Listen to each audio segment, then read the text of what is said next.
If you want me to watch a horror movie I've somehow never heard of before, all you have to do is tell me it's set on Halloween.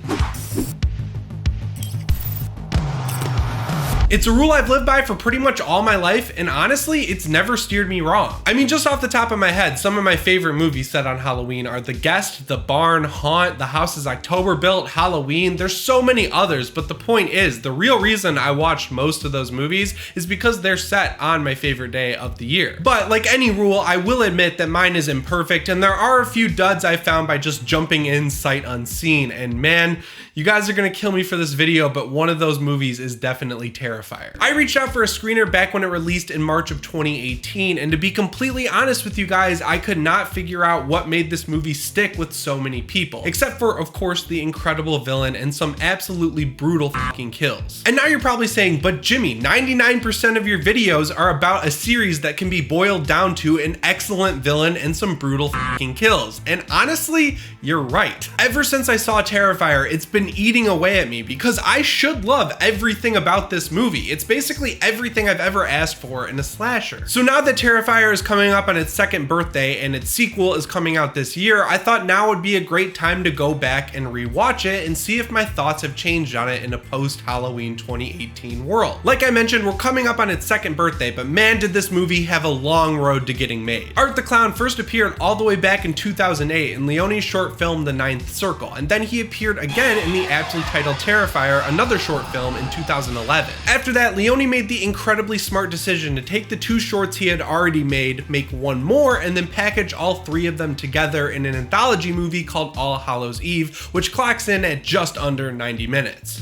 On my journey to finally appreciate Terrifier, this is where I realized my first and possibly biggest mistake. If you guys follow me on Letterboxd or listen to my podcast Fear Frequency, you know that I watch a lot of other horror movies besides Halloween. Hell, I just watch a lot of movies in general. So that's why I made the extremely embarrassing mistake of mixing up All Hallows Eve with another anthology movie set around Halloween that came out at a very similar time called Tales from Halloween. I'm not going to defend myself here because they are completely different movies, but you know, that was the mistake I made. I thought I had seen the prequel to Terrifier when in reality I hadn't. So this time, instead of diving headfirst into Terrifier, I also watched All Hallows Eve, and honestly guys, I really like that movie. It's pretty good. I'm not gonna lie to you, it's definitely rough around the edges, especially considering the first two shorts within it were actually filmed so far apart. They kind of look completely different from each other, but as a whole, it has potential, and I can really see why people enjoy it so much. And since all three shorts are presented in the order they're shot in, and they're all written and directed by the same guy, you can really see a progression in his career as he worked his way up to making a feature film out of Terrifier. Anyway, after All Hallows Eve came out, Leone decided he wanted to make more movies featuring Art the Clown, so after he raised about $80,000, he went to Indiegogo to ask for the final $15,000 he would need to make a feature film. Unfortunately, that Indiegogo campaign didn't work out so well, and I'm pretty sure Leone didn't get any of the money that was pledged from it, but thankfully for him, at the last second, a guy named Phil Falcone stepped in and said, hey, if you give me a producer's credit, I will just give you $15,000 to make this movie. So with the money he needed in hand, Leone got to work actually making the movie, and it only took about a year. And then he started showing it at festivals around the United States, where it was picked up in 2017 by Dread Central Presents, who set it for a March 2018 release date. Real quick though, I know the wait for this movie was already getting long, but if I'm Dread Central and I just picked up a brand new movie that's set on Halloween that I know people are excited for, why the f would you release it in March and not just hold it till September or October? I mean, I know they probably didn't want to compete with Halloween 2018, but that movie's in theaters and Terrifier was always planned to be released on home video only. I feel like the barrier of entry is so low for people to just go on Amazon Prime and rent this movie that they really wouldn't be competing all that much with Halloween. I mean, honestly, if I went and saw Halloween and knew I could just go home and watch a slasher movie that's similar in vibe and tone and style to Halloween, I'm probably gonna go do that. So yeah, the March release date, honestly not that smart. Anyway, like I mentioned, the plot in Terrifier takes place on Halloween night, and it follows two best friends named Tara and Dawn. They're walking home late at night after a Long Island Halloween party, and they're pretty drunk, so they decide to get some pizza. I mean, we've all been there before. On their way to the pizza place, they have a pretty awkward encounter with Art, who then follows them inside, and the entire time, Dawn is ripping him to shreds. Ooh.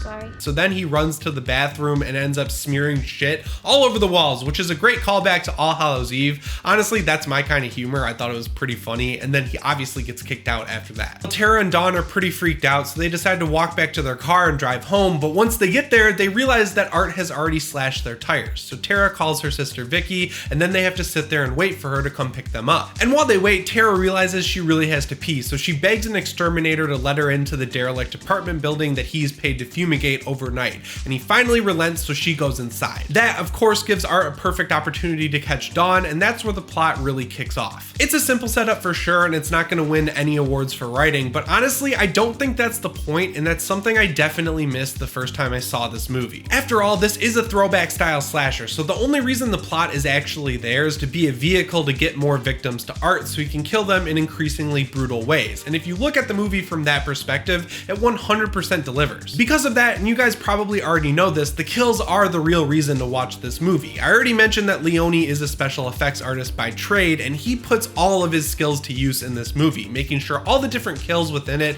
are different from anything you've seen before on screen, and I think that was really smart of him because it pays off. And out of many kills that happen within Terrifier's 90 minutes, the one that stands out the most is easily Dawn's. See, after Art is able to capture Dawn, he's also able to kidnap Tara by stabbing her in the leg over and over again with a scalpel before drugging her and knocking her out. She wakes up tied to a chair, and then Art makes her watch as he cuts Dawn, who is hung upside down naked, vertically from bottom to top in half. It is absolutely gruesome. The idea itself is scary enough on its own, but Leone doubles down hard on it. It's pretty clear that he knew this was the kill people would be talking about after watching Terrifier, so he got coverage of every possible angle, and he made sure all of the effects were top notch, and as the kill is happening, he flashes all of these different angles of just organs spilling out of her and blood pouring down her face, and the entire time she is just howling, and it lasts for most of this scene. It's a little bit unrealistic in that sense, but honestly, it's straight up terrifying.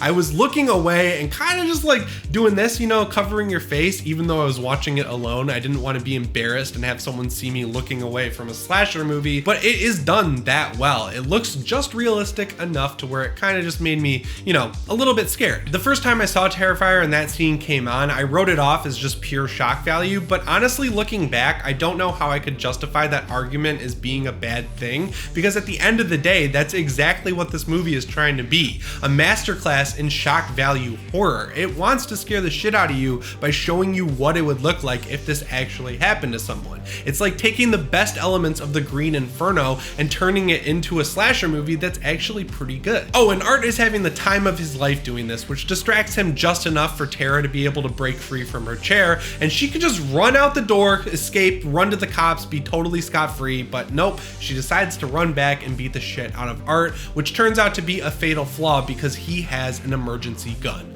I hate when that happens. That scene really surprised me because when she started to escape, I thought she was gonna go outside and meet up with her sister Vicky, and then they were gonna come back in and kill Art, but no, he blasts her like 5 times in the head with the pistol, and it lets you know that yes, she is completely dead. She's out of the movie at this point. A lot of the reviews I read and watched before making this video made it clear that they don't like that scene because they think it's kind of a cheap death, but honestly, I think she got what was coming to her because she's stupid enough to come back and try and kill Art instead of running away and using her chance to find someone who can help her do it. She's weakened, you know, she was just knocked out and beat down and stabbed repeatedly in the leg. You'd think she could use a little bit of help after watching her friend be sawed in half. It's obvious at that point that Art is not someone worth fucking around with. Anyway, after that, the plot switches gears and starts following her sister Vicky, who in my opinion is a much better final girl. Unfortunately, Dawn's death is the best scene in the entire movie, and it happens pretty early on, so because of that, it's never really able to regain the momentum it had leading up to Dawn's death, but there are some really good moments of gory awesomeness sprinkled throughout. One really clever scene that stood out to me was when Art scalps a homeless lady and wears her hair like a wig, and then he cuts off the front skin of her body and also puts that on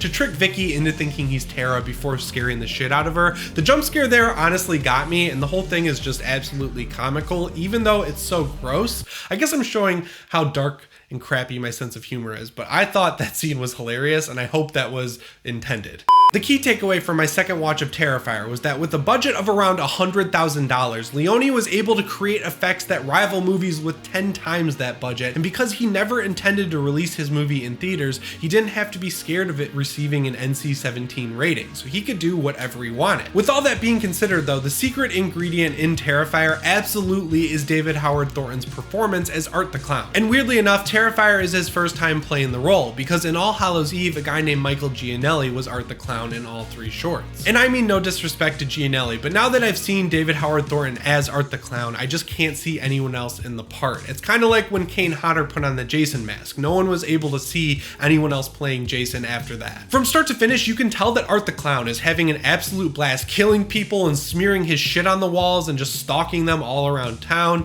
And honestly, I think that makes him overall a lot scarier. And at the end of the day, it's really because of David Howard Thornton's performance. Underneath all that makeup and the costume, you can tell that he's having a blast playing this character. The shit Leone puts him through in this movie, especially the scene where he Buffalo Bills that lady, is absolutely bizarre, but he owns it and it works. And look, I'm not gonna sit here and pretend that Terrifier is the next Halloween or anything, but knowing how it was made and just knowing how much fun everyone involved had making it, it's really hard not to at least appreciate what it's going for on second viewing. It's a scrappy movie in terms of filmmaking and especially acting, but I don't think any of that really gets in the way of what this movie is trying to be. A gory, fun, throwback slasher. Leone's gone on record saying he wants Art the Clown to be a modern slasher icon like Jason Voorhees or Freddy Krueger, and honestly, if he keeps pushing boundaries with his movies and making sure he has fun doing it, I could really see that happening one day. For one thing, the character actually belongs to him, so he won't be tied down by petty lawsuits or weird timeline baggage, so as long as he can get the money to make these movies, he's good. And judging by the fact that for Terrifier 2, he also went to Indiegogo asking for around $50,000 and made about $212,000, I think we're going to be seeing Art the Clown for a long time. So that's what I thought of Terrifier on my second watch, and now I'd like to hear what you think of it down in the comments below. And also, if you really want to help me out, make sure you subscribe and hit the notification bell when you do. Anyway guys, my name is Jimmy Champane, and I'll see you in the next one. Champane.